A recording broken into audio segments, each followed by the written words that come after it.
What's going on, everybody? Welcome into the show. You already know how it is. Going on, Jory. See you already here in the chat. Tonight, just gonna be myself, Trajan. Aaron uh, couldn't be on tonight. Should be on next week, but we'll still have a great show. So yeah, before we get into everything, like if you're new to the show, talk baseball. The conversation may go left. I'm gonna warn you now. Who knows what we might talk about, but we just have fun. So yeah, let me introduce the No More Angel. I mean, we'll definitely talk about that on the show. But Trajan, Wisconsin sports on the go, Brewers fan. Everybody knows already. How are you doing tonight?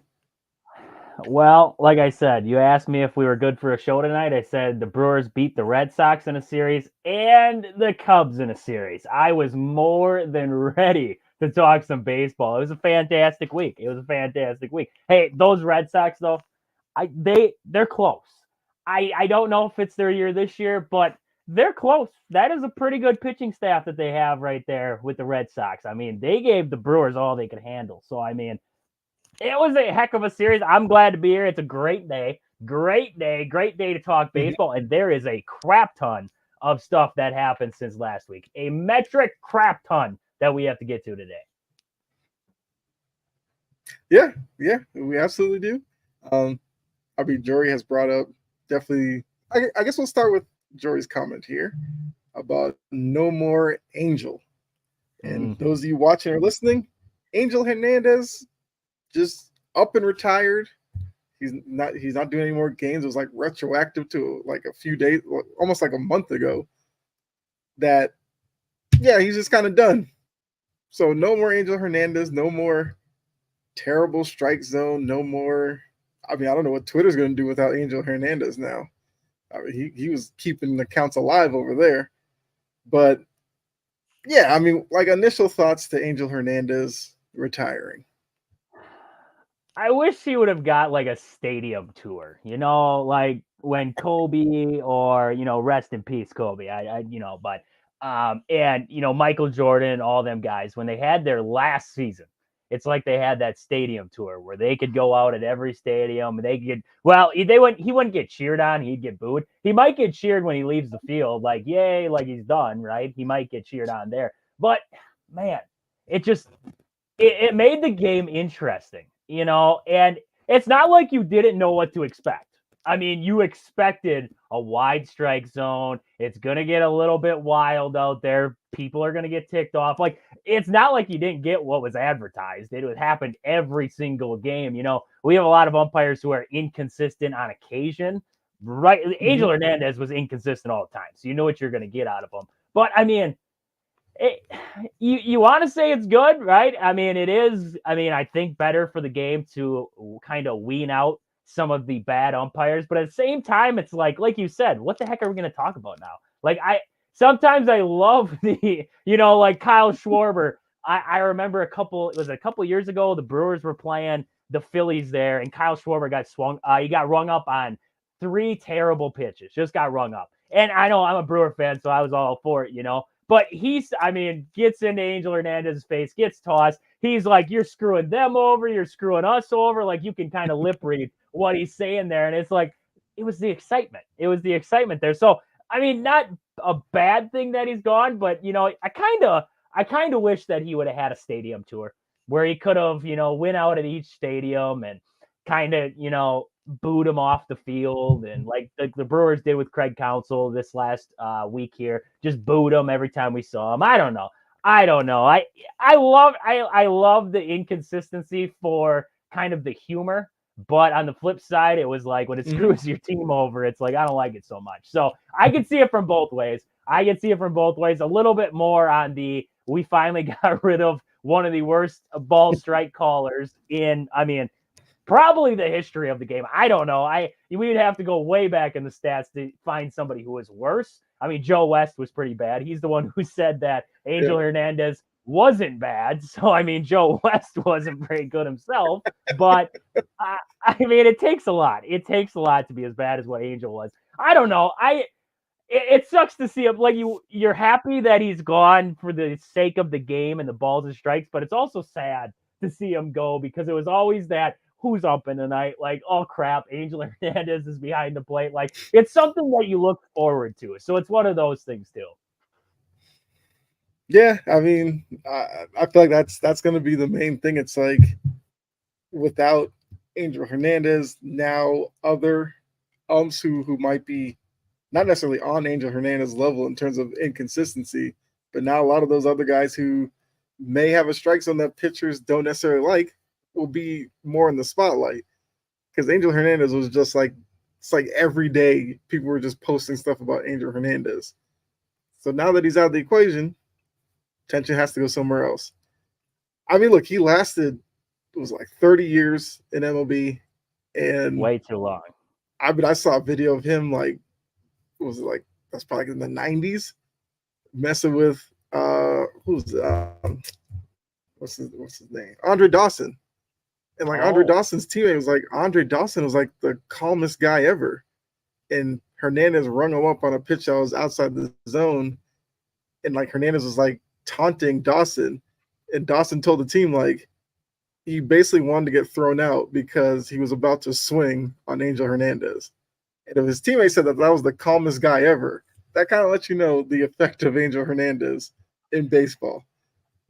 You know, he got his 30 years. I know he had like a lawsuit against the league in like 2017 that got thrown out, which I mean, he was just making news on and off the field. But he's gone, and we were now Angel Hernandez free in the MLB. I guess sad it's a day. better day. Well, I guess we'll see. We'll see what happens over the rest of the season.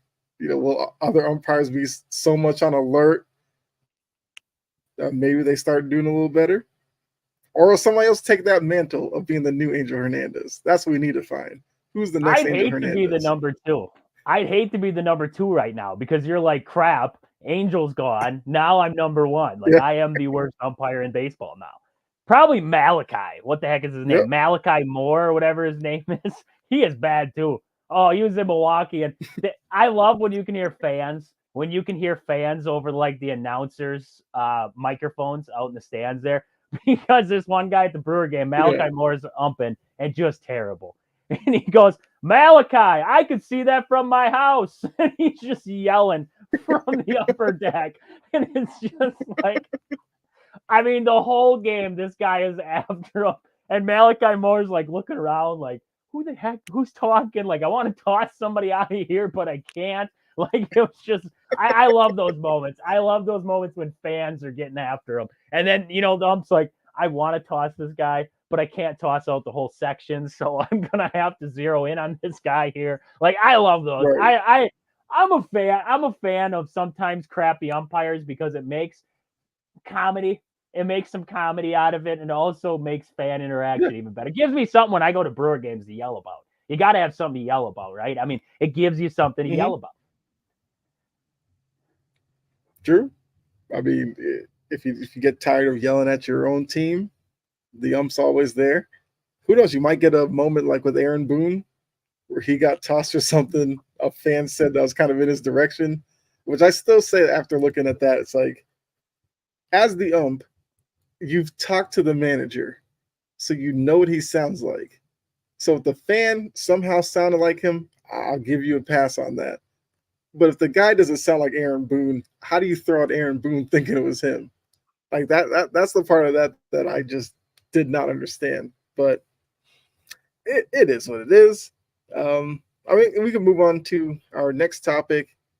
I know, Jory, this one's probably gonna touch a little close to home as a Braves fan, but big news from the past week was the Ronald Acuna knee injury, which I mean, I was watching Atlanta news that night, and like they didn't know he tore his ACL. They were reporting it as knee soreness or something, and I was like, the Braves like confirmed like 2 hours ago that it was a torn ACL, but it's the second one in his career. You know, he came back from the first one. We've seen kind of with modern medicine and the modern athlete, like ACL injuries aren't end game anymore. But I mean, for a guy in Acuna who does rely on speed a lot, we don't know, but he'll still have the power and everything like that.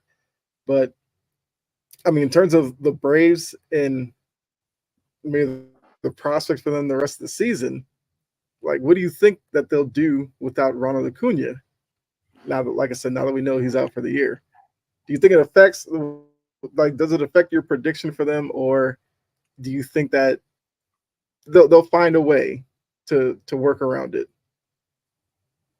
I don't know how you do. I You lost Spencer Strider already, and we were Mm-hmm. talking about that being a thing that could hold him back. Now you lose Acuna, who, I mean, was he hitting at his prime self yet? No. Like, he wasn't like he was 250. He was only hitting 250 when he went out. But I think it's almost like I compare back to the Brewers with Christian Yelich. Even when Christian Yelich was struggling, you still had, it's the I want to say his presence in the lineup that affects things. It's his glove in the outfield. It's his ability to run the bases. It's his ability to steal, like we saw last season Mm-hmm. there. Incredible year for him on the base paths. I mean, Yep.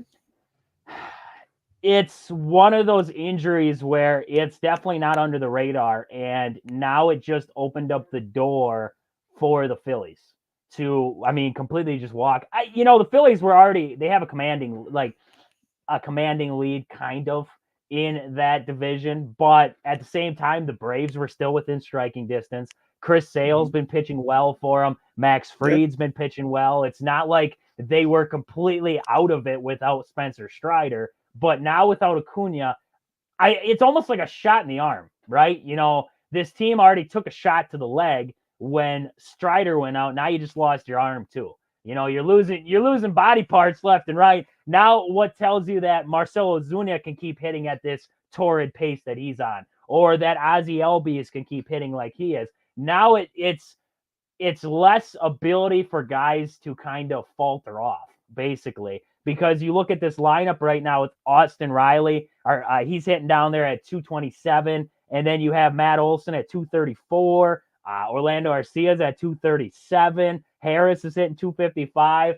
I mean, there isn't much room for failure, right, or for guys to kind of scuffle. There isn't much Mm-hmm. room anymore, especially with Acuna being out. So I think it's a killer. As much as I have faith that the Braves have some good, I mean, it's not like the Braves are a pushover team yet. I mean, Yeah. they still are. I could still see them as a wild card. I could still see them getting in there. I just don't see them as anywhere near of an odds-on favorite for a World Series run.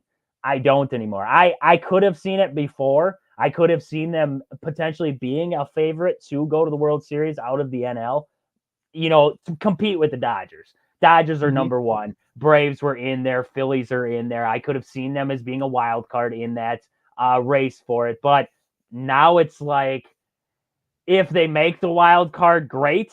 If you somehow win the division, even better. But that would even Yeah. surprise me even more now, unless if the Phillies face some troubling times or injuries, just like the Braves are. This is one of those years where the Braves are losing guys left and right, and I don't know if they can overcome it. I don't. I don't know if they can overcome it. They might have some good prospects sitting down there in the system, that they can bring up, but that doesn't replace a guy like Ronald Acuna. Though he's not hitting the greatest right now, that bat was going to turn around. The presence in the lineup's gone. The presence in the clubhouse is, I mean, he's still going to be around. Like, he's still going to Mm-hmm. be in the clubhouse, but not having him, out on the field, that's going to be a killer. It's the little things with stars like that not being in your lineup anymore. And I think that's going to be the ultimate downfall of this Braves team. Whether they make it to the playoffs or not, I don't think they're going to be a big threat to go to the World Series anymore. Yeah, I look, if they're going to compete, it's going to be, well, one, Chris Sale's going to have to continue pitching the way that he is. Obviously, not going to go undefeated or anything, but like he's giving them quality starts, which is more than you can ask from him, especially with how it ended in Boston, where you just couldn't depend on him for like more than a couple of starts at a time. So they'll have to do it a different way. We'll see if the players that are there can maybe change their approach a little bit because of the injuries to the lineup and the pitching staff. I mean, look, a lot of people said the Braves might be the deepest and best run organization in the league. I feel like this season's gonna put that to the test. I mean, I'm not gonna sit here and act like I know their minor league system or anything like that, but I don't know. This could look, if the Braves are as good as a lot of us say, maybe this Acuna thing opens up a spot for somebody who can come in, lightning in a bottle, and maybe they can make some magical run. But yeah, that definitely hurts their chances, you would think, against the Phillies team in the playoffs or against the Dodgers team. But we've seen crazier things happen. Not a lot of people thought the Diamondbacks would have made it last year. They got to the World Series. So, I mean, anything can happen, but this definitely will hurt for sure. I can't believe looking at the Braves top 30 prospects, the top 5 are right-handed pitchers down there in the minors. I couldn't believe that. I don't think I could go to another team and see that right now. That's baffling to me to see that your top prospects are all pitchers there. But, I mean, their top overall outfield prospect right now, out of, he's in the top 10, he's number 9. He's actually with their rookie ball team right now. So, that's not to say probably a little too soon for him. Yeah, a little too soon. That's not to say that they potentially don't have some guy in AAA, that might be a little bit better. I don't know. I can look that up real quick. I don't even know. What's the Braves AAA team called?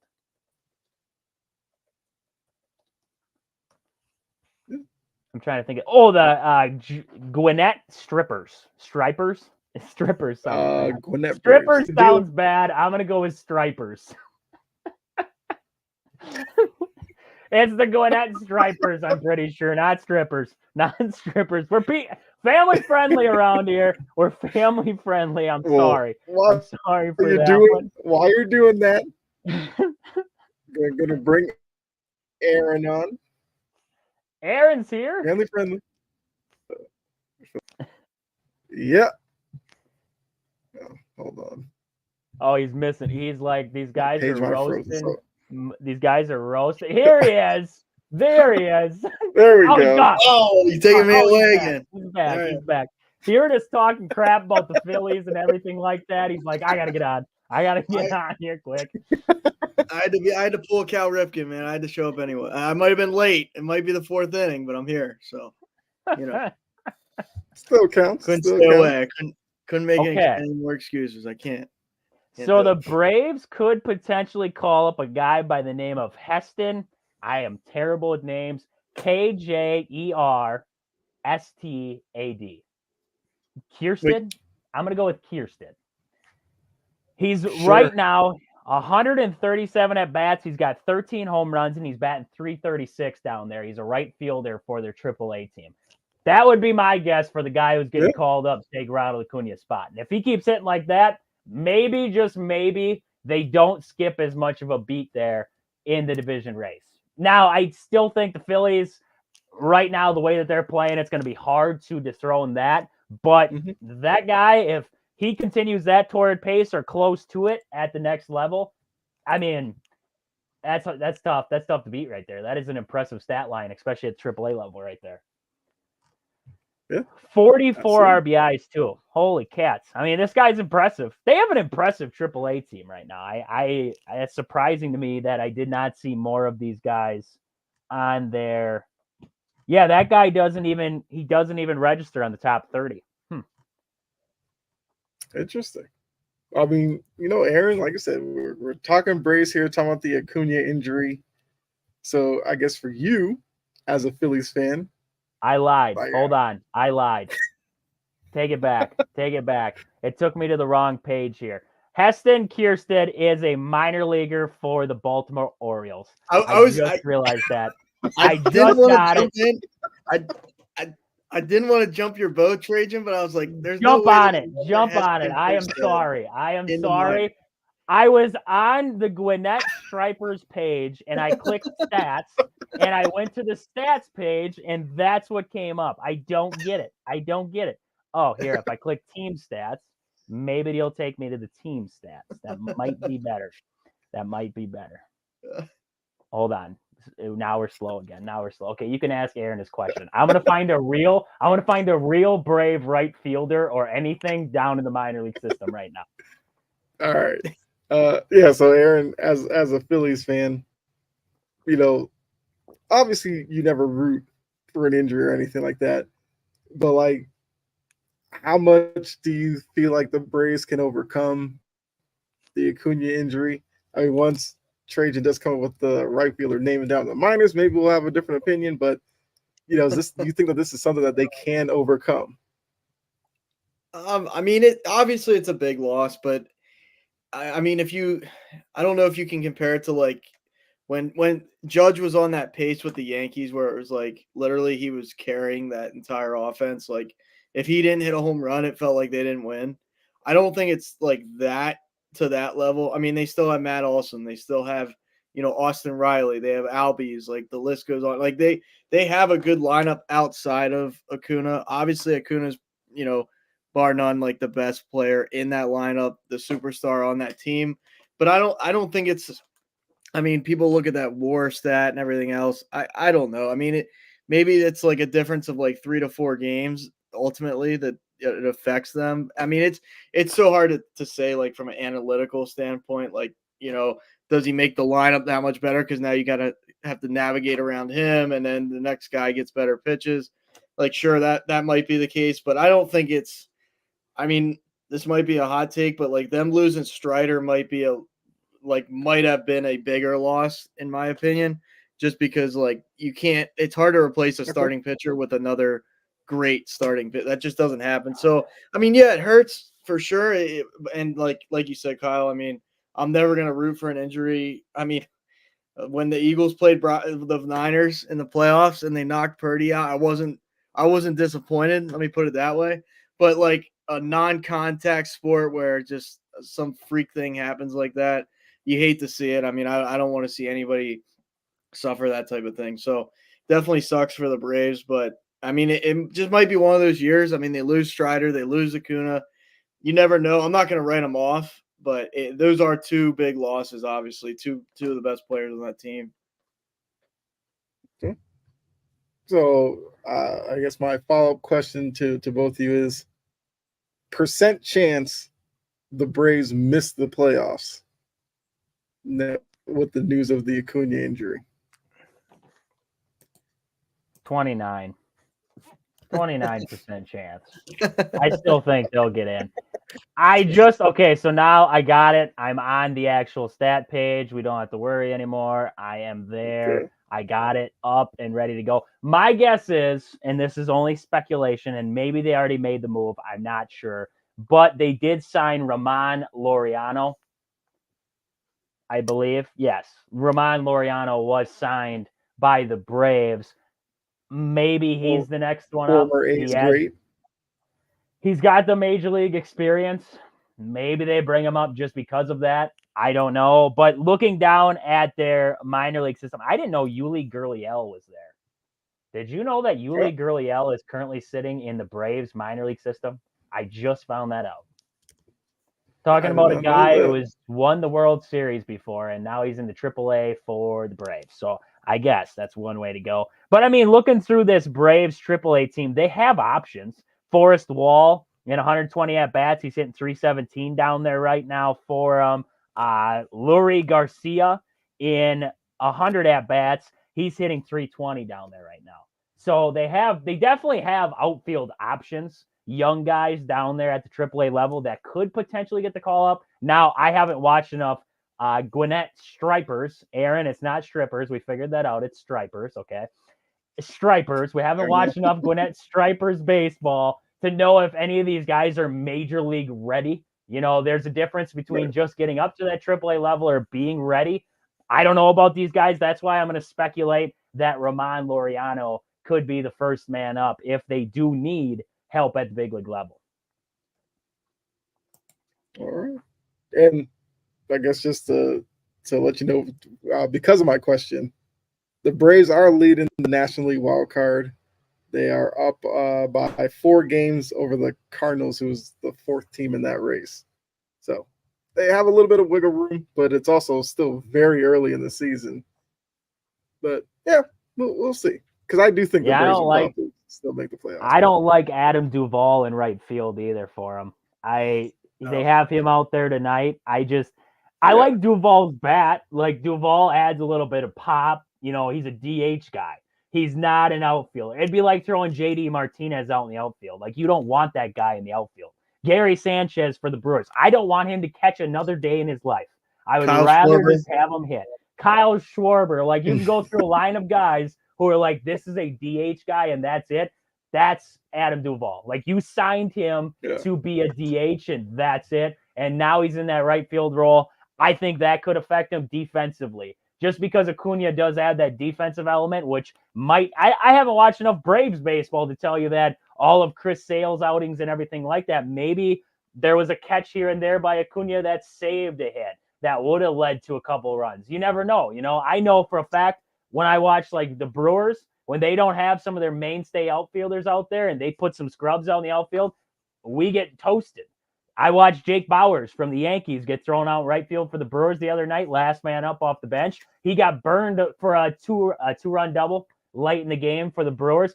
Shouldn't have been out there, but they ran out of guys. So I think that could be the same thing that happens with the Braves if they don't find somebody to take over that outfield spot. If they try to stay with Adam Duvall out there, it's a defensive liability to me.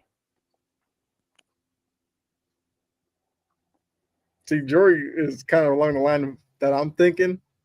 I knew forever it was the Gwinnett Braves. I had no idea they switched to the Stripers. I knew it Kinda was crazy. because of MLB The Show, Road to the Show. I have played the Gwinnett Stripers before, and I should have known it. I just forget. Shout out to MLB The Show. MLB The Show. That's how you learn half the things you know. Like, if you want to learn minor league teams, if you play Road to the Show, you can figure them all out. Like, you guess, this is whoever's team because you see different players on it, and yeah. That is very interesting. Because I just looked it up and, like, the whole color scheme and everything's different. Like, I don't know what's going on now. But they got a fish, dude. Yeah, the mascot's a fish. MLB The Show does teach you a lot. Because I learned, like, their AA team was like Mississippi Braves or something like that. So yeah. But video there is no outfielder. Information. There is no outfielder that throws it back into the infield like completely underhand, like softball style. So, I mean, they got to fix that, right? I mean, it's 2024. We're still doing that. You got it. Yep. Yeah. It's I don't know. It shouldn't bother me, but it does. It shouldn't bother me, but it does. It's one of the little nuances that make you appreciate it. All right. I mean, let's keep it moving. Staying within the NL East, actually, Jorge Lopez has maybe one of the more eventful days that you might remember recently, where he goes out, pitches, struggles, argues with the third base ump, pulled from the game, throws his glove into the crowd, walks down the tunnel, post-game does an interview where he says they're the worst team or whatever, which had everybody like, what? And then he tried to clarify that's not what he meant. And then the Mets DFA him and sent him away. So uh, who thought Frank the Tank was the only one that was upset with the team? Apparently, so was Lopez. But I guess looking at all that, plus they also had another bad instance in that game as well with Pete Alonso getting hit in the hand, being injured, and everything like that. And Diaz went on the DL, well, the IL, sorry. But yeah, like what are we thinking about the whole Lopez situation? First off, do you think the Mets are right to designate him for assignment just because of that? Clearly, that's why they did it. They're not going to tell me because of performance or anything. But like you Diaz think it was went to the justified? IL. Diaz went to the IL because he's sucking. That's why he went there. You have your classic stories where a pitcher goes out and gets shelled, and then all of a sudden next day he's like, "Oh, my arm hurts. Oh, I have this leg problem. Oh, I have this." Like it's classic. It's a classic one. I love seeing those. But I mean, was it enough to DFA him? No. I think part of it was that I think it's a bass. What a striper is. I'm pretty sure it's a bass. I'm pretty sure it's a type Yeah, of I was about fish. to say, yeah, it's a big mouth Yeah, bass. Yeah. I just seen that. Sorry, sidetrack there. But I don't think that was enough to DFA him. I think it was the post game interview when he wasn't apologetic at all. He just basically, held true. Like that's what happened. Blah blah. Like went with it. Now, is that the complete player he is? Probably not. He's probably frustrated because he plays for the Mets. They suck, and he just doesn't want to be a part of it. So maybe he just wanted to get booted. I don't know. I don't know what it was. I mean, we've seen some crazy reactions in Mm-hmm. history of sports. I mean, I was just watching a video the other day of Tracy McGrady when he punted the ball into the stands and then the fan threw it back. So then he punted it even further. Like, I mean, just the classic things that guys do, Trevor Bauer when he was ticked off and he threw the ball over the center field fence. Like, I don't know if that was as funny as it was impressive. Like, nice throw. Like, that a boy. Like, way to air it out there. I don't know. But, I mean, this was definitely a new one. He's got too much money if he's willing to throw his glove away and get a new one because, that fan probably didn't give it back. So I don't know. I think the reason, honestly, that he got DFA'd was simply because he wasn't apologetic towards it. And now there's like controversy of what he actually said. Like, was he, a bad teammate or was it a bad team or was he a bad teammate on a bad team? Like, what was he Mm-hmm. trying to say? And then you hear speculations with it and everything like that. It's like, I mean, who do you believe? It's a he said, she said kind of thing. And Jorge Lopez is going to be a free agent for probably a day or two designated for assignment for a day or two. And then some other team's going to swoop him up. I am hoping my Brewers call over because you can never have enough bullpen arms. And Jorge Lopez has proven that he can be a valuable bullpen arm. So put him in the right atmosphere. Maybe it changes him.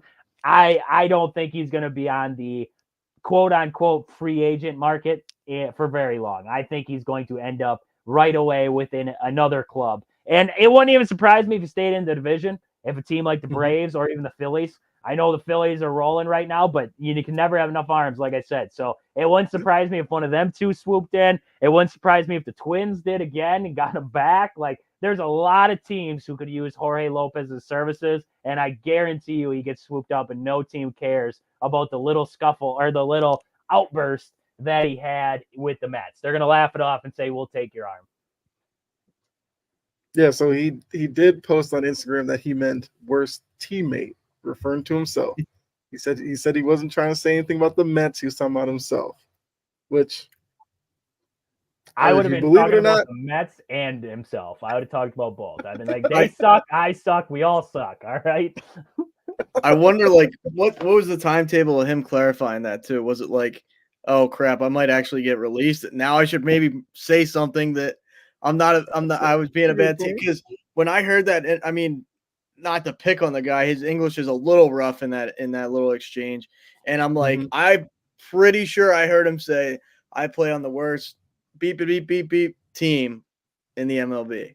So like, I mean, we'd have to go like listen to it again and that type of thing. But I mean, Trajan, I don't know if you know, but he was actually selected by the Brewers and played there for 2 years. Yeah, don't mention it. I And know all about it. for whatever reason, I mean, of all teams to probably have his best year was the Orioles, which is most of the time players will come to Baltimore and have the worst years that they've ever had. But he had a great year, a couple of years ago. They ship him off to the Twins. Doesn't really work out there. And now, I mean, honest to God, I didn't know he was on the Mets till this happened. I thought he was maybe still a Twin. I mean, he just kind of disappeared. But I mean, the Orioles signed him for the playoff stretch last year, and he never pitched a game. So I think they tried to do that whole, reunion, bring him back, if we need him in a key spot. But I mean, their postseason was so short lived it didn't really matter anyway. But I mean, yeah, I don't know. To me, I do kind of appreciate, like, no pun intended, like the brutal honesty that he came forward with. Because I mean, I get it. You can't say, this is the worst beat team in the MLB, this and that. But I mean, when you're frustrated, like, I mean, the guy threw his glove in the stands. Obviously, he's not controlling his emotions. So I mean, I can appreciate somebody at least being that frustrated. I think some of these guys just kind of mail it in sometimes, and then or they give you those cookie cutter responses. So I mean, it being New York, I know it's not the Yankees, but the New York sports media had a field day with this. They absolutely loved every second of it. As far as the Mets are concerned, I mean, with him or without him, they're probably no different. Like, even if they would have kept him, and people say, "Oh, this is crazy. Why would you do that?" I think that locker room's in turmoil as it is. I get trying to make that situation better by just kicking him to the curb, but but yeah, I mean, like Trajan said, he'll probably get picked up somewhere by some team. I mean, he hasn't been as good in the last couple of years, but as long as he's effective, I don't think this is like a type of situation where he'll never pitch in the MLB again. I mean, it's not like he could have said something worse. I'll put it that way. Right. Yeah.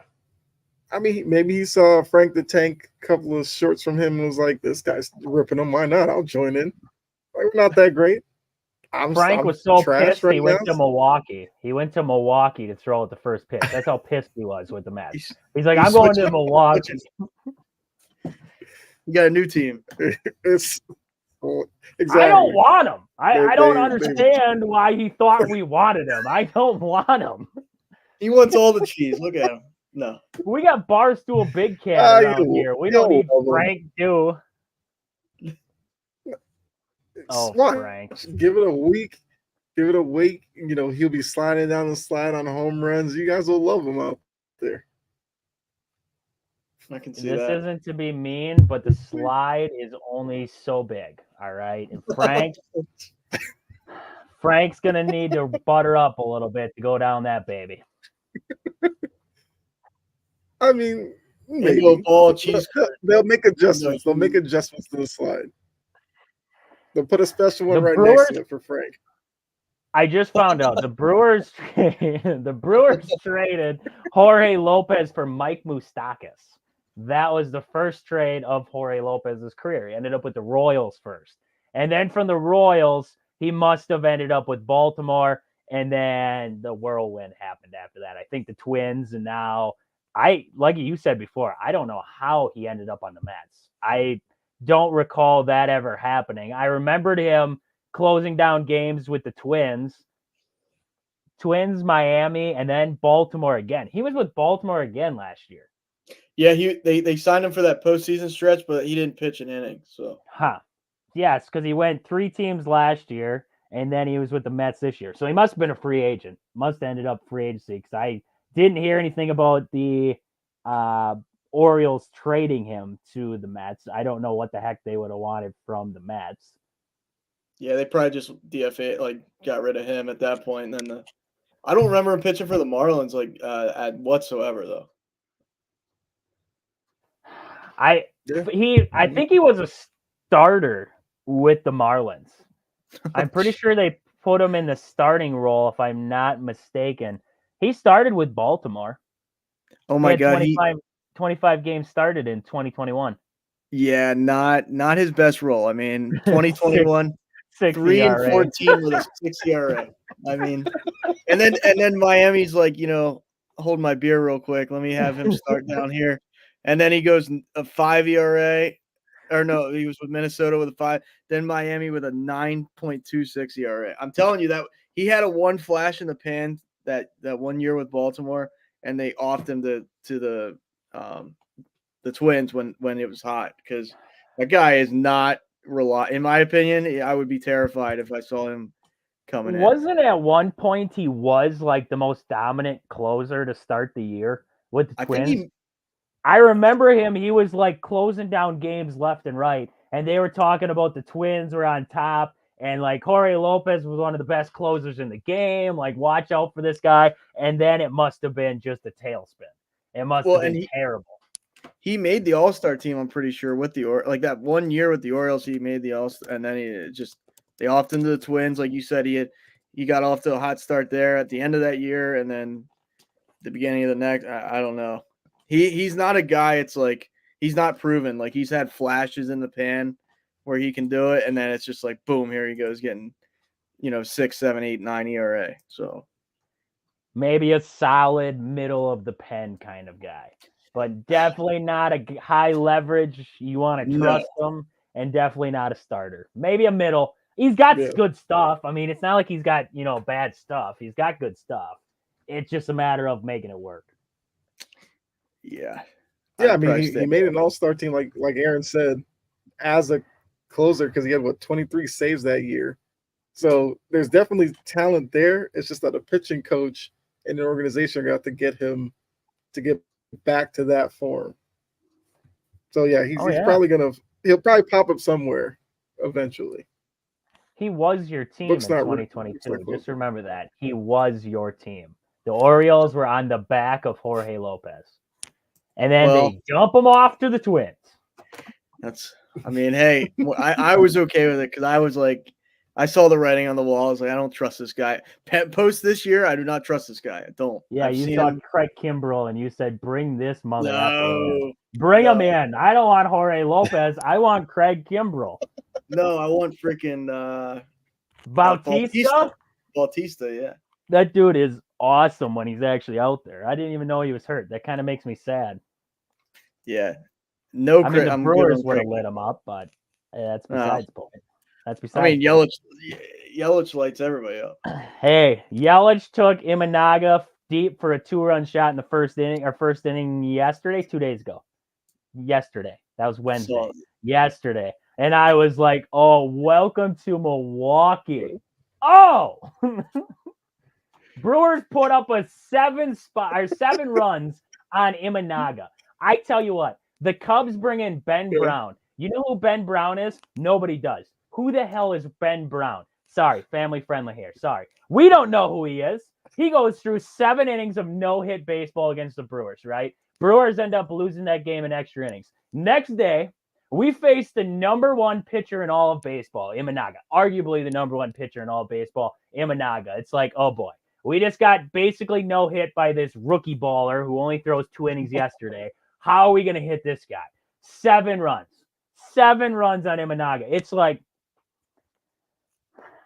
I don't even know. I don't even know what to say. It was like, what is going on right now? Now, I got to ask, do you blame Craig Counsell for that? Because he was supposed to start on the Saturday against the Cardinals when it was rained out. They could have started him the next day. Craig Counsell chose not to. He waited. So technically, Imanaga had 10 days off before he pitched against the Brewers on Wednesday. Do you blame Craig Counsell for that? Is that part of the reason why he stunk it up against the Brewers? Because he wasn't as advertised. What I saw from him coming in was a dude who gave up 2 runs in the entire month of May. And it was like, oh boy. Like, we're going to get shelled by this guy. It's going to be a crazy outing. It's going to be if we can score a run, right? And the Brewers shell him. Now, I'm not going to say the Brewers didn't have a good game, but that was definitely not a dominant performance. 2 walks, 2 strikeouts on the game. Like, Imanaga was not good. He was not his normal self. So do you blame Craig Counsell for that outing out of Imanaga? I mean, it could be, because Imanaga was probably in a certain rotation in terms of getting ready and everything like that, and then they extended the rest. We've seen it affect players before. I, I don't know how much I would put on Council necessarily, but yeah, the extra days or whatever could have thrown Imanaga off, and I guess you would have to blame the manager on that. So I put a little blame on Council for that. Imanaga still has to make pitches. You're out on the mound. You got to be effective. So basically, you're telling me the Cubs suck. That's what you're telling me right now. Cubs suck. You can tell me. I'm just saying, You can Imanaga tell had me. a bad outing. That's it. We'll see how he bounces back after that. If it becomes a pattern, then okay. Aaron, I what do you mean, think? What do you yeah. think? Council Well, sucks. Just boo them. I mean, like, I don't know why. It's probably because I listen to that stupid Michael K show too much. So like, I know what's going on with the Yankees a lot. But when early in the season, like they said, hey, Garrett Cole's not going to be on the mound game one. Like he suffered the injury, right? They literally handed and Martin Stroman grew up in Long Island, so they're like, have him play, pitch opening day. This is a good storyline. This, that, and the third, and he's like, no, I'm not pitching opening day because I'm slotted in for the third game of the year, and like that's where I want to be. He's one of those guys that comes with like an entourage of like pitching coaches and like his own kind of nutritionist. Like he's one of those just like I got to do everything in my, which I respect that, but at the same time I'm like, come on, man, like they're offering you opening day. He grew up a Yankees fan. Like I don't know why these guys are so, and like I get it, they're routine based and stuff like that, but like in this situation with the Cubs, like I mean, this is his first year in the MLB. Yeah, he's a rookie. So it's like, 30-year-old rookie. yeah, I mean, obviously he pitched it overseas and stuff like that, but it's like, I don't know, man. Like unless it's like you're coming off like 2 or 3 games rest. I mean, we saw pitchers do it in the postseason, but like, I don't like just go out there. I mean, you can give him a little bit of leeway as far as, maybe he didn't pitch as well because of that. So you put that on Council, but at the same time, if you're the pitcher, like you kind of have to flip that switch. Like, hey, it's my day to pitch. I got to do it anyway. It's not like I said. If it was like Freddie Peralta got 2 days of rest and they're like, all right, go get me 7. I'd be like, okay, that's a little unrealistic. Like I mean, these guys are not set up to do that. But I don't know. I mean, hey, it's probably a combination of his routine and then Brewers just might have had a good night too. Like there's a lot that goes into it. Maybe that'll be a team that just gives them problems. We'll see. That's something we'll have to see as it progresses. But I mean, at the same rate, you go out there, you're supposed to give your team at least a chance to win. He didn't do that at all. So, Yeah, absolutely. All right, so go to our next topic. Might end up being the final one for the night. We'll see. But Major League Baseball made a big announcement this week with basically integrating Negro League stats with MLB stats, which changed kind of the leaders in certain categories. Where now, Josh Gibson has the highest batting average all time, not Ty Cobb anymore. He's also like the leader in a couple of other categories. So for a section of fans, they feel like probably should have been done before, because if you're going to write like the history of the MLB, Negro Leagues should be a part of that. Then, of course, with any decision like that, you'll get a section of fans that are just like, why are we doing this? Not needed. I mean, there was like one guy on TikTok I saw, which was just baffling. Like he was like, he took it to Jackie Robinson, saying like a Jackie Robinson to break the color barrier should cancel Jackie Robinson Day and all this kind of stuff. So fans obviously are kind of torn between it. So I think the first question we'll start with, which is probably the easiest one, is like, do you have a problem with what MLB did, basically recognizing the Negro League stats for MLB stats as well? I have a problem with that Jackie Robinson thing. I mean, he did, in fact, break the color barrier Yeah. between the MLB and the Negro League. Like that was it historically happened. You can't you can't take away what he did. But I mean, I was torn. I was torn by this, and I could see both sides of the fence. I think the thing, like they said, that jump started it was the 2020 season because it was shortened. We still accept those stats into the books. The Negro League seasons are shortened, so that is why, I mean, mainly they started to look at it again, was simply that. But I think you could, the thing that's going to tear people is the amount of games, right? Josh Gibson, he played in a lot less games than what Ty Cobb did. I mean, a boatload of less games than Ty Cobb. And to see Ty Cobb do it through an extended, amount of time versus what Gibson did, it almost leans towards why would you take that away from Ty Cobb then being a leader in batting average, right? 367 versus 372, but you're 0.05 away there, and it's within, I mean, you're talking about 100-game difference, give or take, in between the two. That's a lot. That's a lot to sustain right there. It'd be like today, if a guy hit, 370 right now, would you say that, or even let's just say 366 for an entire year, would you say that that's even more impressive than Ty Cobb's simply because Ty Cobb didn't face the pitching that guys are facing today? It's there's always going to be question marks on things. I think you have to have the ability in the stat books where you can put all the stats together, but then also take away, where you have separate, you put all the stats together. Here's my batting averages leaders through all of baseball. Now we separate it to Negro Leagues versus MLB. You have to have the ability that you can still separate those two leagues out, because how do I know in the MLB ranks where, Josh Gibson, or not Josh Gibson, but Ty Cobb, he's number one, and say you have a list of guys down the road here, those guys won't touch some of these records. They won't even be close, right? How hard is it going to be for a guy to hit 372 now? You're never going to break that record. That seems, almost impossible nowadays to do. It's even harder now that you're adding in some of these crazy stats. I mean, you're talking about Barry Bonds, who was crushing the ball for years. His slugging percentage record's gone. I mean, it's just, those kinds of stats were facing even better pitching. And that's not to say that the Negro Leagues did not have good pitching. I'm not going to say that they didn't have good pitching in the Negro Leagues. I just think it's one of those things where, now we're adding hits too, right? We're adding hits to Jackie Robinson's records or other guys who played in the Negro Leagues and also ended up playing in the big leagues. We're adding Jackie Robinson was a big one I saw. I saw a couple other ones. I just couldn't find their names there, of guys who had hits and everything like that added on to their records. But, I almost think it's got to be asterisks. It's got to be asterisks in there where you're almost saying, like, this guy is the leader, but, there's a stipulation in there. Like, he played in 100 less games. It's just, I don't know if I can look at Gibson's record the same as I can look at Ty Cobb's, just because Ty Cobb played X amount more games than what Gibson did in that season, where he hit very well. I'm not trying to take away from his stats or anything like that.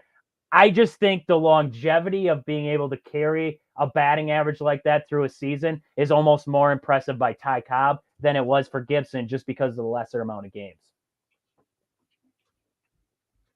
Yeah, I mean there are ways, like you're saying, of combining them and giving context. Obviously, you could, I don't know, highlight Negro League players on the list and then have the little thing at the bottom like, yeah, the yellow highlight is Negro League player or something like that. You could do something like that, I guess, but also the other stat line is on base plus slugging. Like Josh Gibson's now the new leader over Babe Ruth. And even looking at a Babe Ruth, like when Babe Ruth played, the league was much different than it is today in terms of players being allowed to play and, pitchers and everything like that. So like you said, every era of baseball, there is some type of like caveat to it where the stats are going to be a little bit slanted one way or the other.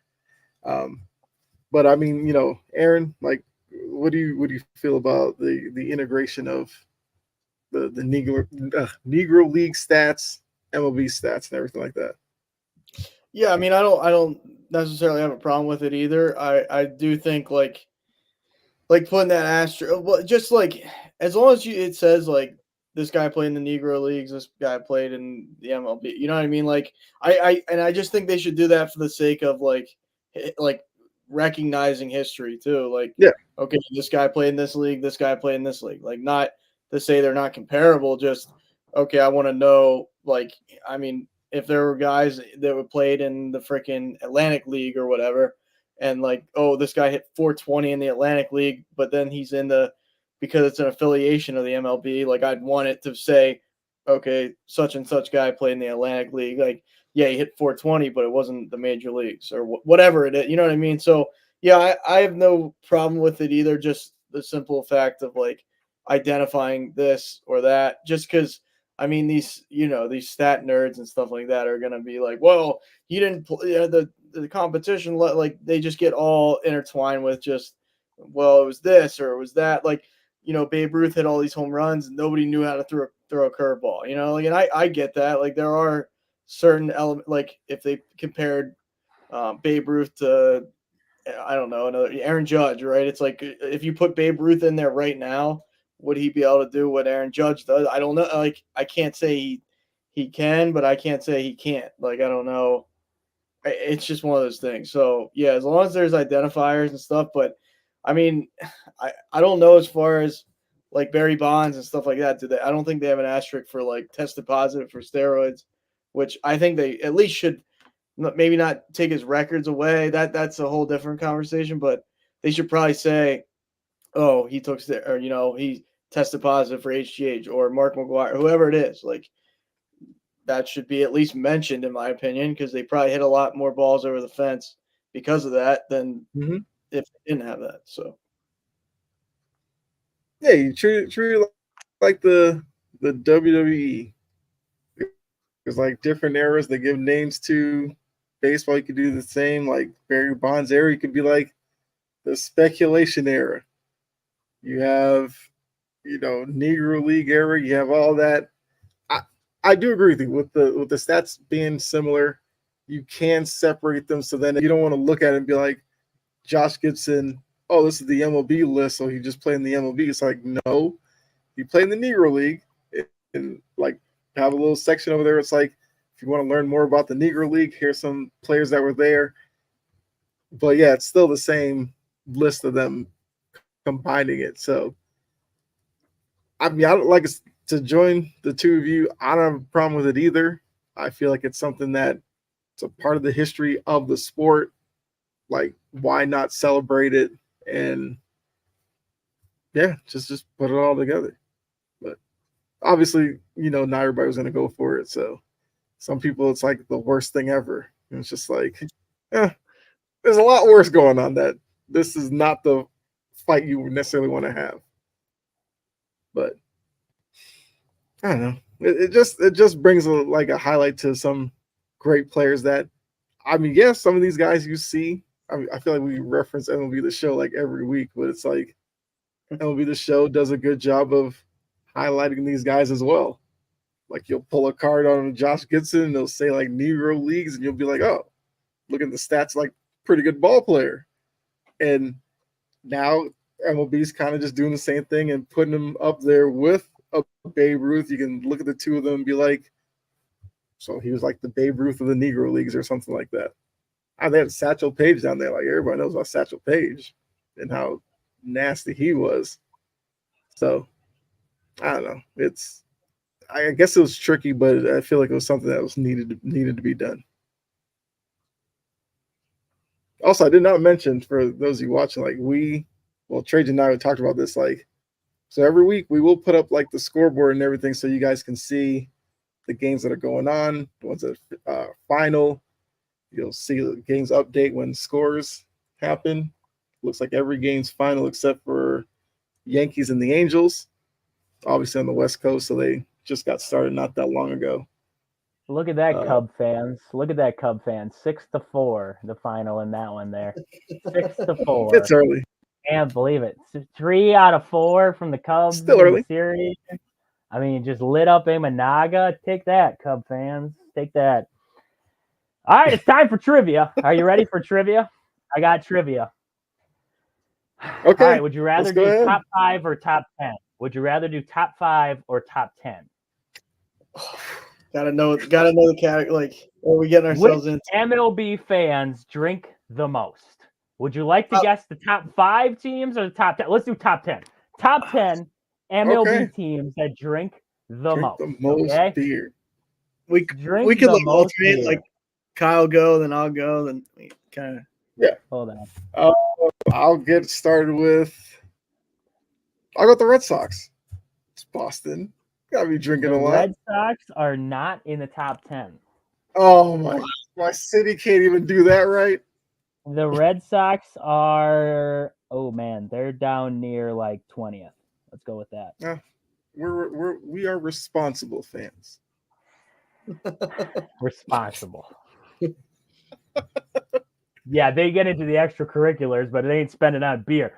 Eric, you're up. What do you got for me? Too much of the Boston Tea Party's going on. Oh yeah. I mean, I could take a cop out answer, but I won't. I won't do it.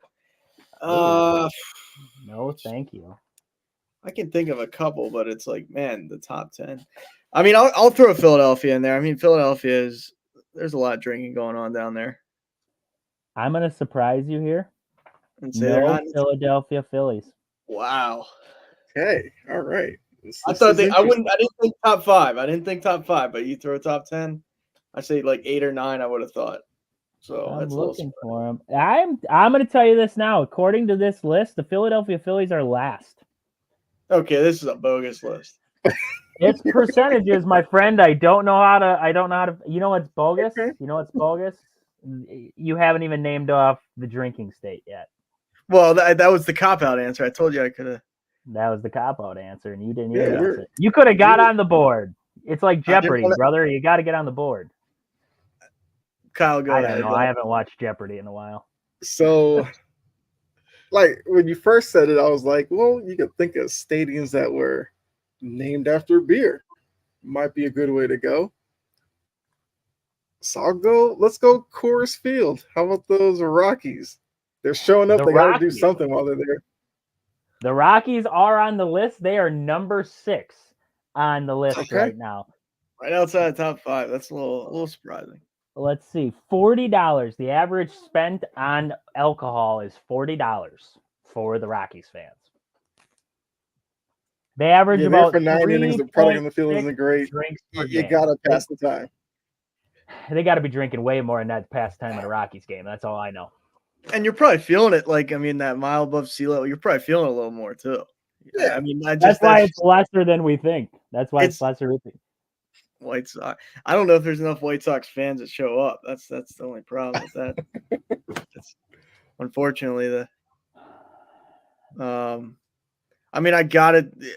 Trajan talked about it before. How much like the Bears fans drink. City of Chicago. I mean, the Cubs are the main attraction. The White Sox are not. So I'll take, what is that, the North Side? I'll take the North Side team, the Chicago Cubs. Just on the outside looking in. They're number 14. That's on the list. yeah, just on the outside looking in. Oh, my God. Robbery. Highway robbery. I got to carry this list. We know a team, right? Just give one. Like the one that you just know has got to be on that list. If you don't say it, Kyle, I'll be shocked. There's a couple that come to mind. You know what? I'll say, how about the Cardinals? Cardinals fans. I'm going to ruin your parade there. The Cardinals are 5th to last. They average about 2.8 beers per game. Wow. It's called what? That's Busch Stadium? Busch Stadium. Yeah. Really? Okay, I thought Kyle would take it. I mean, I think we've danced around. Busch Stadium, you're 5th to last. 5th to last. That's what I mean. Who wrote this list? Let's put them on Front Street. Some of the statisticians out there. I think you guys should listen to Jory in the comments. I really do. I mean, I'm taking the cop-out answer finally. It's the Brewers. I mean, if the Brewers are not on this list, this is a fraud. Number 10. Number Okay, at 10, least they and made that's those. BS to me, but here's the difference. Barely got This in there. is drinks. This is drinks per game. Now you got to remember the Brewer fans do a lot of tailgating and they do a lot of drinking on the outskirts of the stadium there. So the Brewers are number 10. You got the 6 and the 10 right now. I Still would made it. venture into the comment section and I would listen to Jory. I mean, I guess I'll go ahead and say Atlanta. That's where I'm living Number right now. 2. So let's go with the Number Braves. 2 on the list is the Atlanta Wow. Braves. They are number 2. Okay. If I want to give you guys a cheat here, I would listen to Jory's first answer to the question. I would listen to Jory's first answer. Wasn't that White Sox? Wait, White the White Sox are Sox number really 1. on there? Number 1 on the Number list one? is the White Sox. They average 4.2 drinks per game, probably because it's not safe to drink outside of the stadium, so they go inside the stadium to drink their security. That's their saving grace out there. I mean, So we have That's 1, interesting. 2, 6, and 10. Okay. I think I have a good I'll answer give for you the next hints. one. I will give you a hint.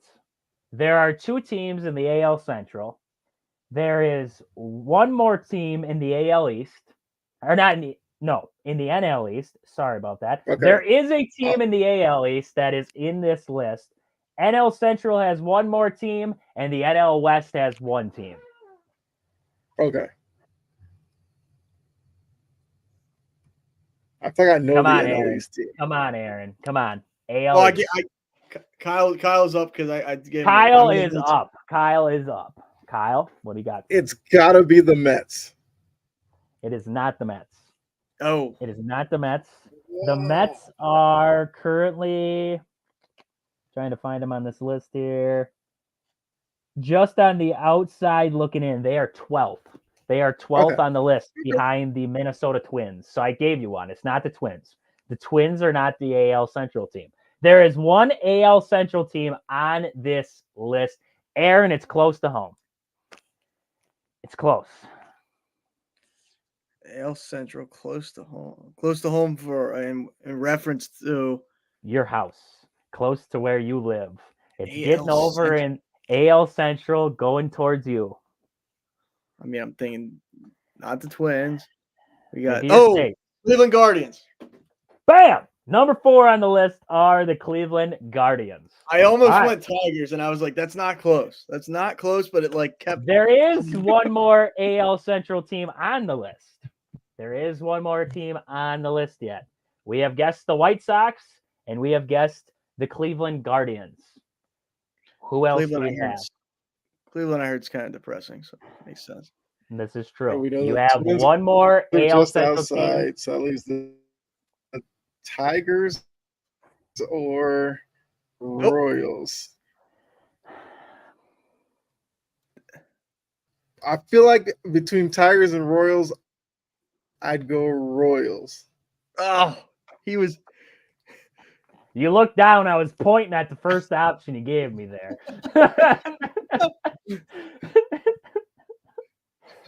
I will give you the Tigers with number 9 because you did name them. It is the Tigers. All right. All right. We have 4 teams left. We have an NL West team. We have an NL Central team. Okay. We have an NL East team. And we have one AL East team left. Aaron, it is getting over into your neck of the woods. I know most of the AL East is over there, so it doesn't help you out very much, but it's in your neck of the woods. I mean, the obvious answer is probably the Yankees, but this list has yet to be obvious because the Brewers should be on this list. To me, the Phillies should have cracked the top 10. I mean, Boston probably cracks the top on a logic standpoint, like just cities I know that get down like that. But I mean, there's no way it's he said it's close to home, but it's AL East. It's not the Red Sox. It's not the Yankees. The Rays are not that close. The Blue Jays are out way north.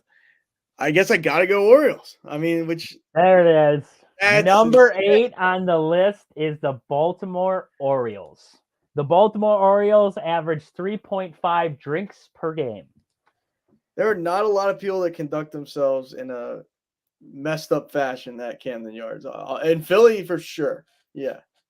But They maybe do a it's just- lot of drinking at the bars Yeah. though, and then they head down to Philly, watch the Phillies play. Yeah, that's So we have 3 teams left. We have surprising. an NL Central team, we have an NL West team, and we have an NL East team. We have 3 teams left, 1 from each division.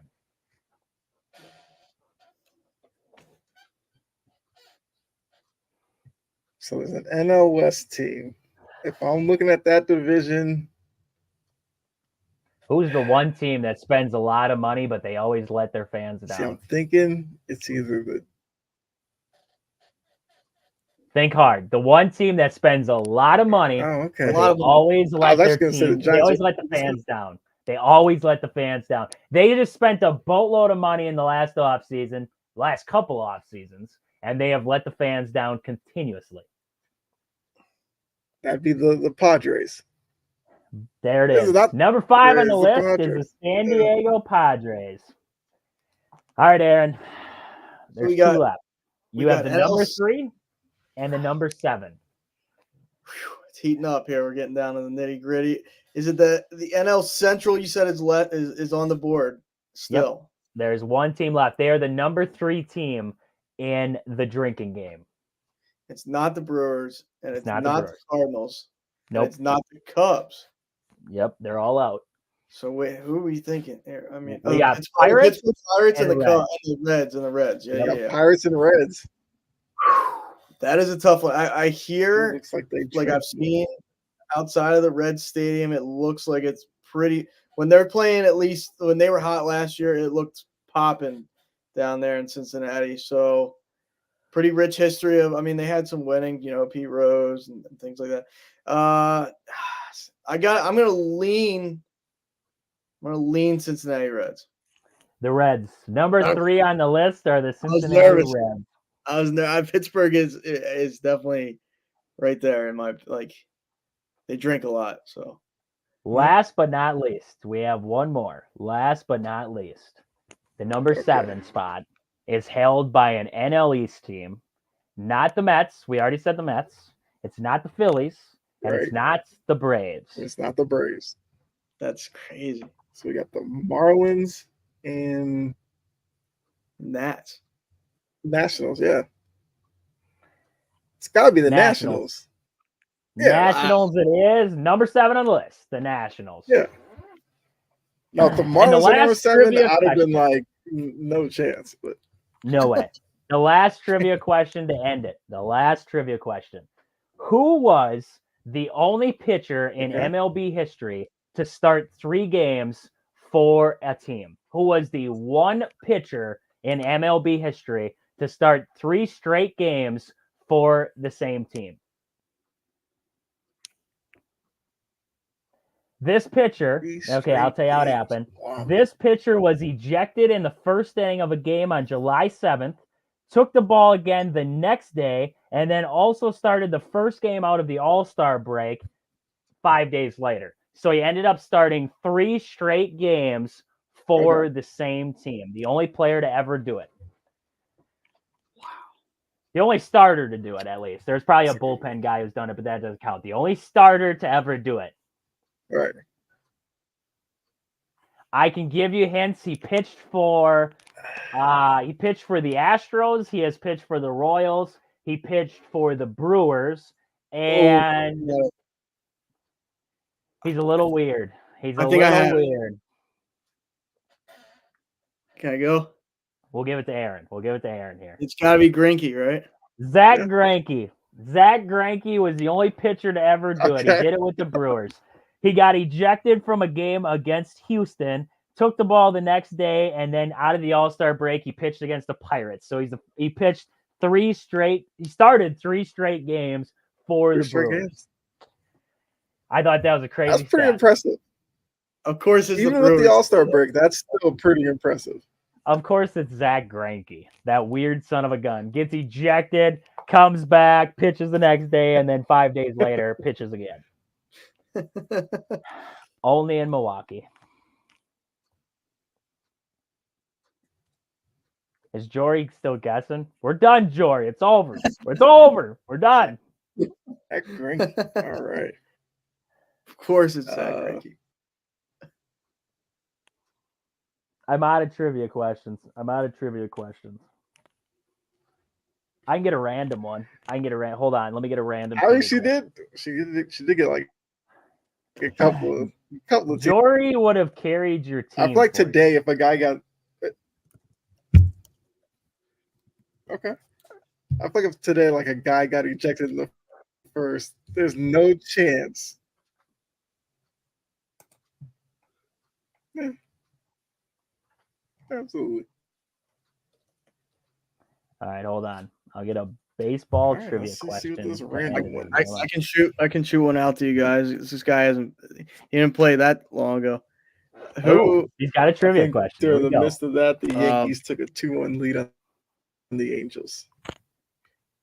Did we not see it coming? Like, Yankee, you said it. Yeah, Judge hit. I'm watching this game casually, unfortunately.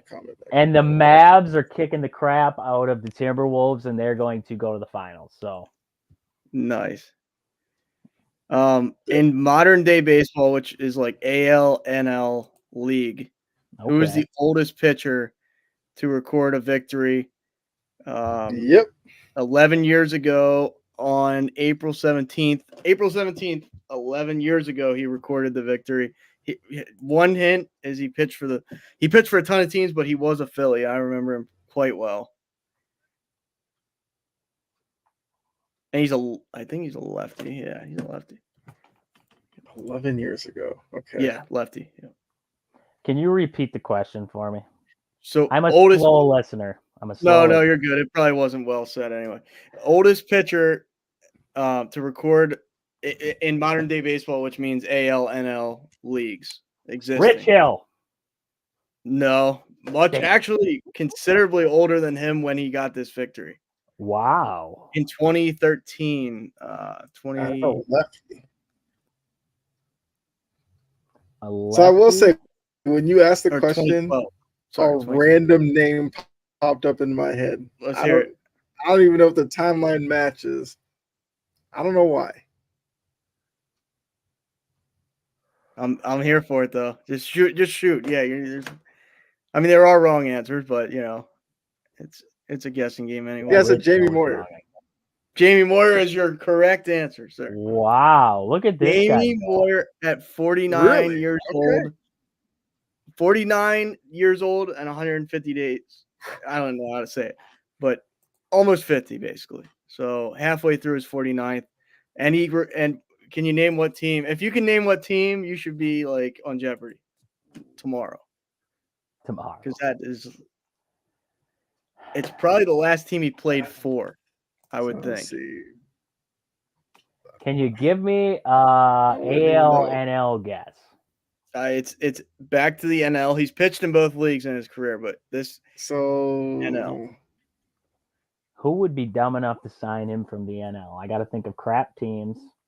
Yeah, it is. It is a not so great franchise. I'll put it that way. Can my dog guess? He wanted to jump up. He's talking. No outside noise. I told him. What do you got? You got. Oh yeah. Okay. Yeah. Okay. Got you. Trying to look at teams he played for, because I know he played for the Phillies. I know he played Mariners, Red Sox.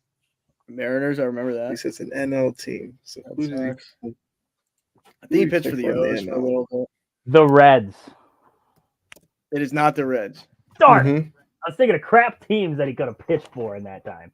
All right, Kyle, your turn. We'll go back and forth till I'm confident somebody will get this. Can you give me a geographical location? Was it the latitude or longitude?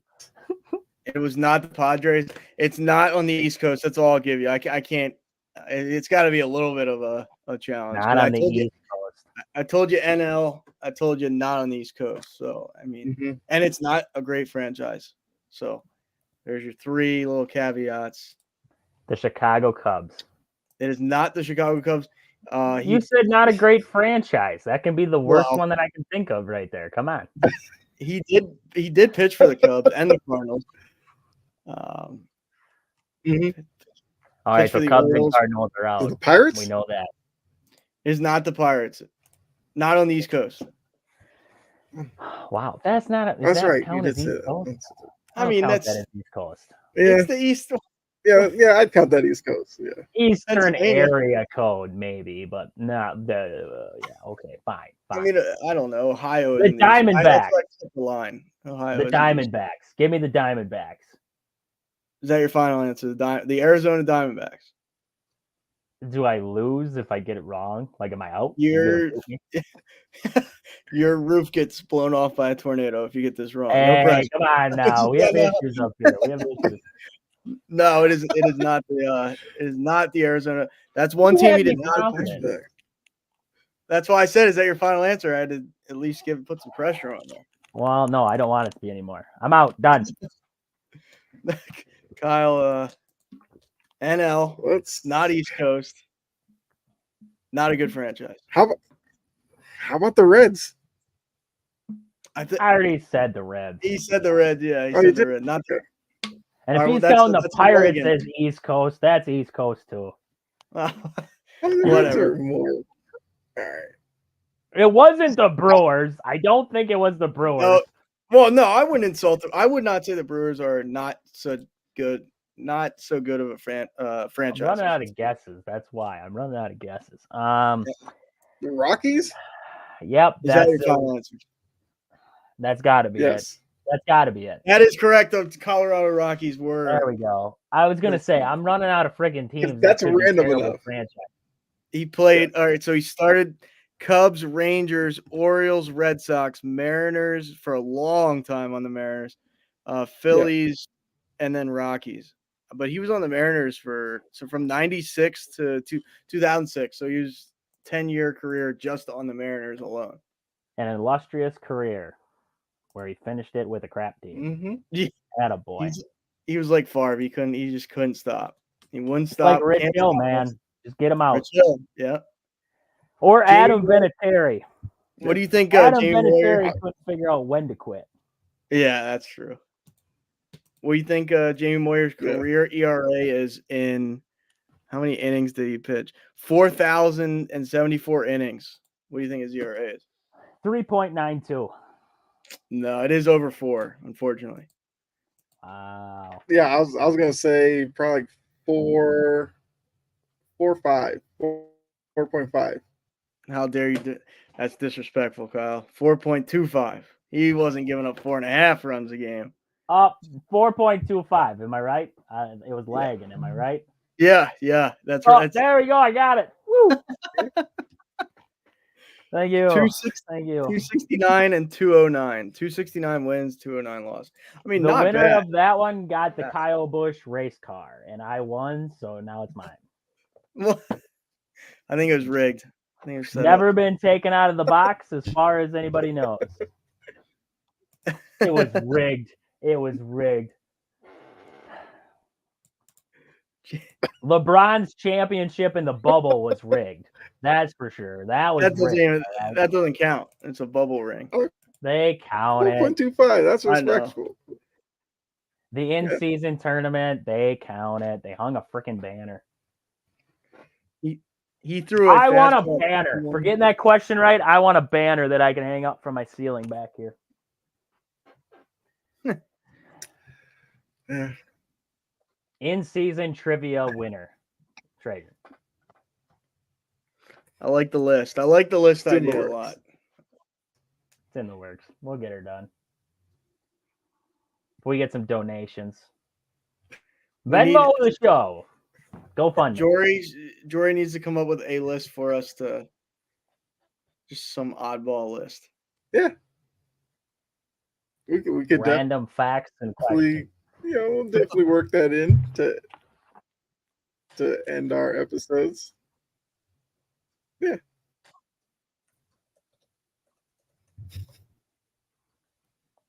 Do that. Give us a trivia question. I like it. I was looking at the score. Yeah. Wow. What is the boiling point of water on Minnesota the top of Mount Everest? Did not show up tonight. So much for those Ant-Man Jordan comparisons. But neither here nor there. Kyle's just off about talking about I- the Ant-Man stuff. I need the boiling point of water on Mount Everest. All right, that's the trivia question of the day. No, if What it is? doesn't sports, I'm out. That's all you, Kyle. Just take a shot in the dark. Just take a shot in the dark. Because once you said that, I was like, I know that one, but It's really freaking hot. Just go with it's really freaking hot. oh man, It's below Let's 250 say- degrees and it's above 175. yeah, I would have been way off in my first guess. say I don't know, 450. Below 250, above 175, in the middle. Okay, Just above 200. Just above 200. 212. Oh, you're close. 211.3. 211 degrees Fahrenheit. Wow. Yeah, That's freaking hot. yeah, I said 212. I said you were Yeah. just off. I said you were just off. 211.3. Heck of a guess to end it. Heck of a guess to end it there. Aaron didn't Fine. even participate. That is a I mean, you I don't said get a 212. participation. 208. That was really close. Okay. I said 208. He did say two. Okay, you did say 208. I'm sorry. But like Yeah, you until did. you gave me did. the barometer, I Mm. would have been way off. I That's would have been like, interesting. Okay. Now we know. Now we know. If you go up to Mount Everest and you want to boil noodles, you know how hot you got to get that freaking water. It's got to be hot. gotta have ramen up there. Gotta have some ramen. I saw, you know what? I saw a farmer. He took ramen and he put it in a Ziploc bag and he stuck the little sauce packet in there with some water. He threw it on the dash of the tractor and he kept doing his field work. And then after a while, the ramen was cooked and it was ready to go. He slit a hole in the bottom of the bag and he just like squirted the noodles out into his mouth. It was by far the coolest thing I've ever seen.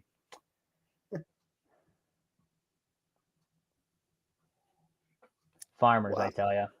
Hey, that nothing says Ingenuity, farm baby. life more than that. Oh yeah. Oh yeah. That's what I do in the winter. I turn my Yeah. defrost on and I warm up my sandwich.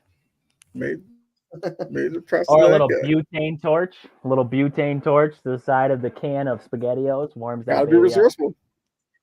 I know it. I know you gotta. That's how I warm the porta potties up on job sites in the winter. I take my butane torch and I set it in the corner of the porta potty and then it heats that baby up.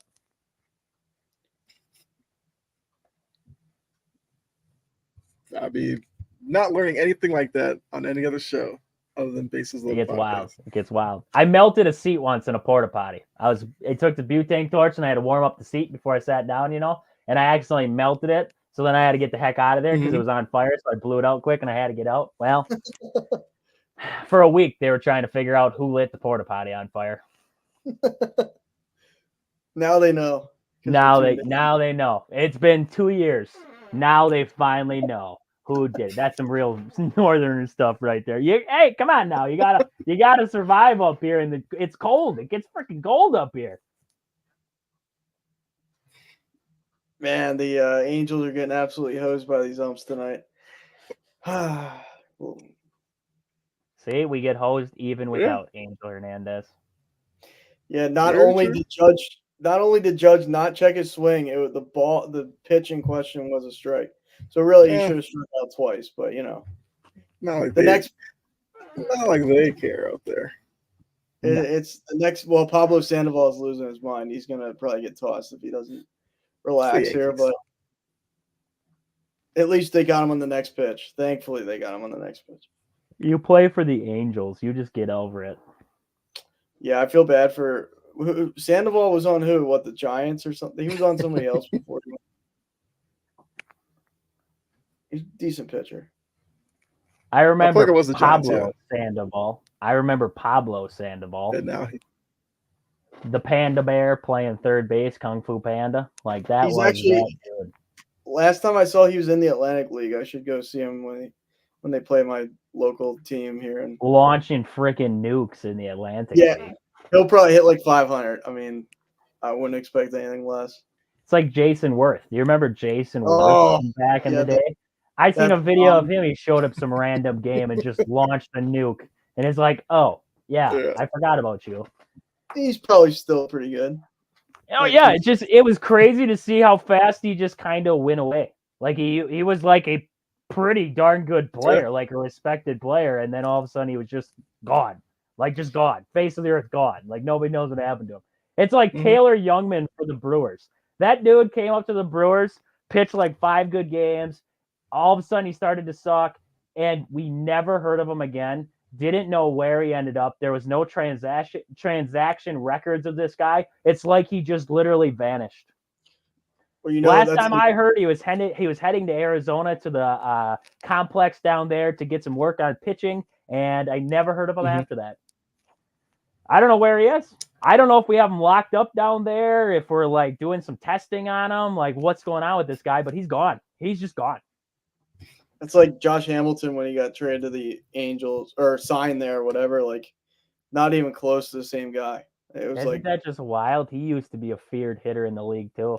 Oh, remember that home run derby in Yankee Stadium? He just launching him. But he had his issues off the field too and everything like that. No, but he could have. I mean, when he was like the man, he was the man in the league. Man among boys at one time. I mean, that might be an interesting conversation one week. Like, wonders, like one season guys that just like popped and then like Peyton Hillis in the NFL. Like, yeah. I mean, another one there's a lot of them. Brady Anderson with the O's. Anderson. He had like that 50 home run year, and then it was just like, where did he go? Yeah, Jackson Holiday with the Orioles, like he had that career in the minors, and then he was gone. I don't want to be, it's because I don't know, but like, did Ricky Weeks, did he phase out or did he like fall on his? Like, I just don't. I remember when Ricky Weeks was like that dude, and then it's phased out. He phased out of his time.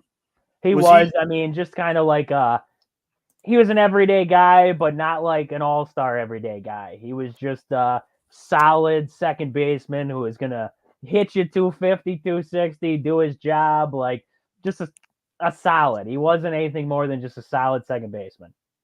See, it kind of pains me to see McCutchen. Like, ever since he left Pittsburgh the first time, I don't think he even bounced around with like the Yankees a little bit. He was on the Phillies a couple of years. Like, he wasn't that same. Like, McCutchen would like lead the league in batting average at one point, and he was hitting bombs left and right. Yeah, and he was a Gold Glover. Like, it's not like he's a bad player now, but he just kind of blends in. Like, you don't really. Yep. Yeah. But hey, I mean, I respect the fact he wanted to play this long. It's just like when those guys are that dominant, it's almost like you never want to see them not that dominant. You know, it's like it's not the same McCutchen. But no, it's like when he shows up in Milwaukee and he just hits like 5 bombs. It's like, oh yeah, Andrew McCutchen, he's still here. That's great. Well, he played for the Brewers too, didn't he? Yeah, we brought him in to try and fix our left-handed hitting problems, and he didn't fix them. And then he goes back to the Pirates and he starts to hit again. So I just think he hates Milwaukee. I don't blame him. No, he was a solid. I mean, it's not like like you said, he's never been up to the same numbers as he was when he left Pittsburgh, but he's always been like still a consistent bat, right? He can still get you a couple hits a game. He's still a dangerous guy running the bases. Like, he's still a good player. Like, that's what's, so cool about him still watching him go, is that the guy can still hit. It's not like he can't hit anymore. He's still a dangerous hitter. So I think it's almost impressive to see him playing yet in the league. Yeah, you just go from like 327, 317, 314. There was a year he hit like 350 or something, I thought.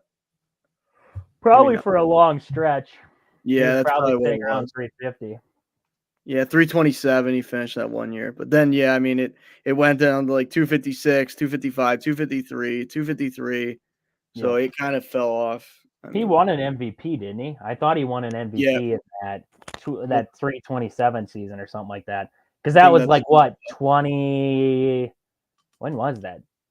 2012? That was a long time ago. That's spot on. 2012. Okay. Wow. I can't believe I guessed that right. That was bold. That was a bold take. Nailed that one. That was my sophomore year of high Yeah. school. That was like the He did peak. have a good. He did have a good stretch though. Dude, I was freaking 12. He had a good stretch I of was the 12 years Pirates old before. when he was there. young buck Trajan. Young buck. No. It makes the only reason I can remember Yeah. that is because I was born in 2000. So like 2001, I was 1. 2002, I was 2. So the only reason I can remember I was 12 is because it was 2012. So I was 12. That's actually pretty cool. Otherwise, I'd get lost. I would get lost in it. I would have no idea. I'd be like, shit, 1997. Like, I got to calculate this out real quick. Like, Kyle, what year? I don't even know what year you were born, Kyle. I was born in '84. Dang, we got a little bit of a gap here. 84? Holy shit. I thought you were like 25 years old. Look at this guy. You look fantastic. Nah. You're welcome. You look fantastic. Appreciate that. Yeah, I did not. I always kind of wanted to know, but never really got there. Yeah, I was going to Facebook stalk you, but then I forgot.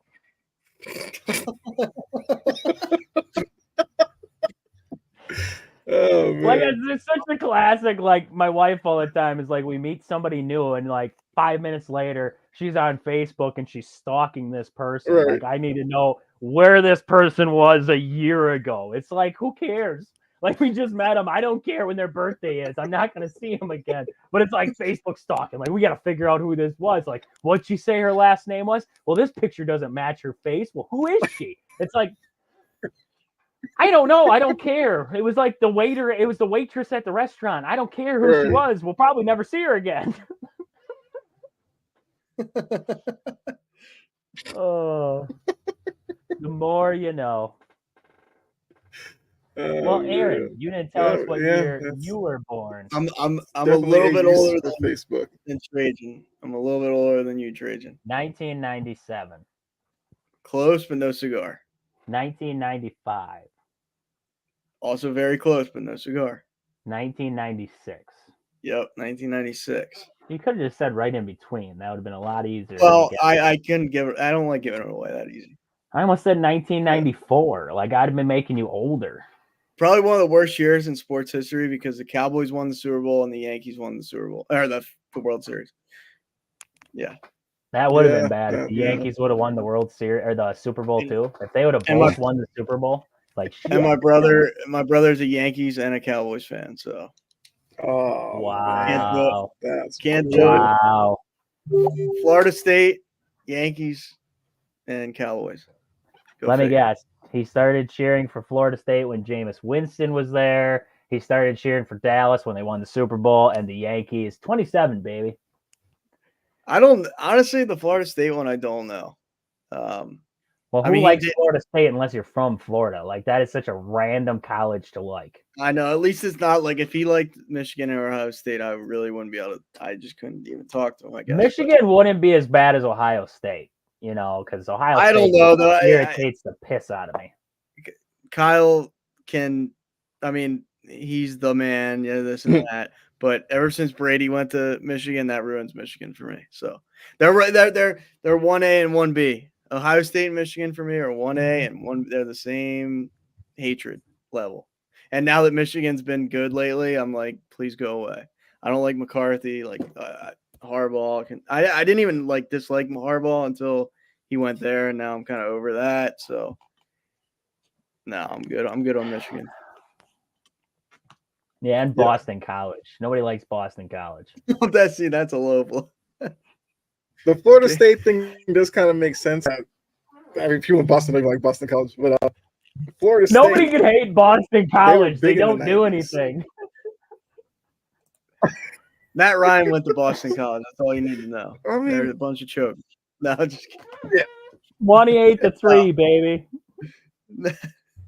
They were number one in BC with Matt Ryan for like 10 weeks, and in the final 2 weeks they just completely imploded. Sounds like Matt Ryan.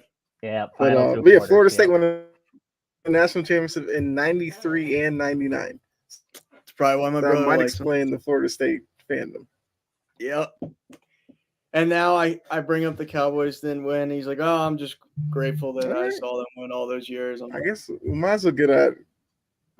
Yeah. I Might as am well get out of pretty here now, darn sure that 'cause, Kyle yeah, is we can lagging talk on us. everything. I'm pretty sure he's lagging on us right now because we'll talk and then he'll be talking and then it'll I think like I am. catch up. I think it's really lagging over there. I don't know what's going on. it's the hat It's being probably on a sign front. that we probably. It's those freaking headphones. Take the headphones off. If the hat was on backwards, we'd be fine. We wouldn't have these issues. I'm convinced of it. We I messed feel with like the it's a hat going sign I forward. should and end everything the went show. downhill. Headphones, hat on forwards. I mean, it was asking for disaster. Too many changes. Too many changes. The I Bases know. Loaded podcast can't handle this much change. All right. We need to hate the Yankees. We need to hate the Cubs. And we need to have our hats on backwards and no headphones on for Kyle. Writing the rules down right now. I'm going to write them down. One list per show, at least one trivia list per show. Agreed. Yes.